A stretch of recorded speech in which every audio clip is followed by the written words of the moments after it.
ನಮಸ್ತೆ, ನನ್ನ ಹೆಸರು ವನಿಷಾ. ನಾನು 5ನೇ ತರಗತಿಯಲ್ಲಿ ಓದುತ್ತಿದ್ದೇನೆ. ರಾಷ್ಟ್ರೋತ್ಥಾನ ವಿದ್ಯಾ ಕೇಂದ್ರದಲ್ಲಿ ಶಾಲೆಯಲ್ಲಿ ಓದುತ್ತಿದ್ದೇನೆ. ಇವತ್ತು ನಾನು ನಿಮಗೆ ಒಂದು ನೀತಿ ಕಥೆಯನ್ನು ಹೇಳುತ್ತೇನೆ. ಆ ಕಥೆಯ ಹೆಸರು ಕಾಗೆಯ ಬುದ್ಧಿವಂತಿಕೆ. ಒಂದು ಊರಿನಲ್ಲಿ ಒಂದು ದೊಡ್ಡ ಮರವಿತ್ತು. ಆ ಮರದ ಮೇಲೆ ಒಂದು ಕಾಗೆಯ ಕೂಡಿತ್ತು. ಕೆಳಗೆ ಒಂದು ಹುತ್ತವೂ ಇತ್ತು. ಆ ಹುತ್ತದಲ್ಲಿ ಒಂದು ವಿಷಕಾರಿ ಹಾವಿತ್ತು. ಯಾವಾಗ ಕಾಗೆ ಮೊಟ್ಟೆ ಇಡ್ತಿತ್ತು, ಅವಾಗೆಲ್ಲ ಬಂದು ಅದನ್ನು ತಕೊಂಡು ಹೋಗ್ತಿತ್ತು. ಹಂಗೆ ಮಾಡ್ತಾ ಮಾಡ್ತಾ ಕಾಗೆಗೂ ಬೇಜಾರಾಯ್ತು. ಒಂದು ಉಪಾಯ ಮಾಡೋಣ ಅಂತ ಗಂಡು ಕಾಗೆ ಹೆಣ್ಣು ಕಾಗೆ ಅನ್ಕೋತಿತ್ತು.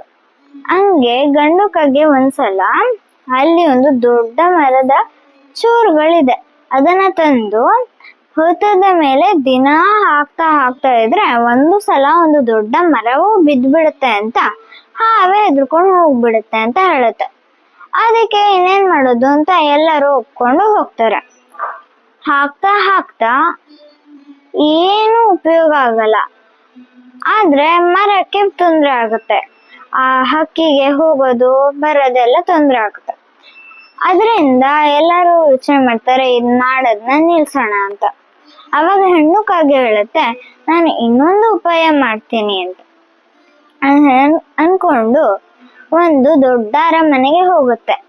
ಆ ಅರಮನೆಯಲ್ಲಿ ರಾಣಿ ಇರುವ ಸ್ಥಳಕ್ಕೆ ಹೋಗುತ್ತೆ. ಅಲ್ಲಿ ಒಂದು ಬೆಲೆ ಬಾಳುವ ವಜ್ರದ ಸರನ ತಂದ್ಬಿಡುತ್ತೆ. ತಂದು ಒಂದು ವಜ್ರದ ಚೂರ್ನ ಹುತ್ತದ ಹತ್ರ ಹಾಕಿ ಹಾರ ಇರೋದು ಕಾಣಂಗೆ ಹುತ್ತದ ಒಳಗೆ ಹಾಕುತ್ತೆ. ಬಂದು ಮತ್ತೆ ಮೊಟ್ಟೆ ಇಡುತ್ತೆ. ಆಮೇಲೆ 1-2 ದಿನ ಆದ್ಮೇಲೆ ತುಂಬಾ ದೊಡ್ಡ ಸುದ್ದಿ ಆಗುತ್ತೆ, ರಾಣಿಯ ಹಾರ ಕಾಣ್ತಾ ಇಲ್ಲ ಅಂತ. ಹಂಗೆ ಸೈನಿಕರು ಎಲ್ಲಾ ಕಡೆ ಹುಡುಕಿ ಕೊನೆಗೆ ಆ ಹುತ್ತದ ಹತ್ರ ಬಂದ್ರು. ಹುತ್ತದಲ್ಲಿ ಆ ವಜ್ರದ ಚೂರ್ನ ನೋಡಿದ್ರು. ಆ ವಜ್ರದ ಚೂರನ್ನ ನೋಡಿ ಇಲ್ಲೇ ಇರ್ಬೋದು ಎಂದು ಅದನ್ನ ತಳ್ಳಿದ್ರು. ಅವಾಗ ಆ ವಜ್ರದ ಹಾರನೂ ಅಲ್ಲ, ಆ ಹಾವು ಬಂತು ಹೊರಗಡೆ.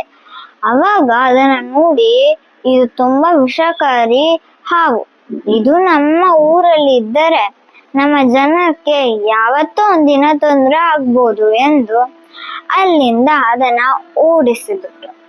ಅದ್ರಿಂದ ಅವತ್ತಿಂದ ಆ ಕಾಗೆ ಸುಖವಾಗಿ ಖುಷಿಯಾಗಿ ಇತ್ತು.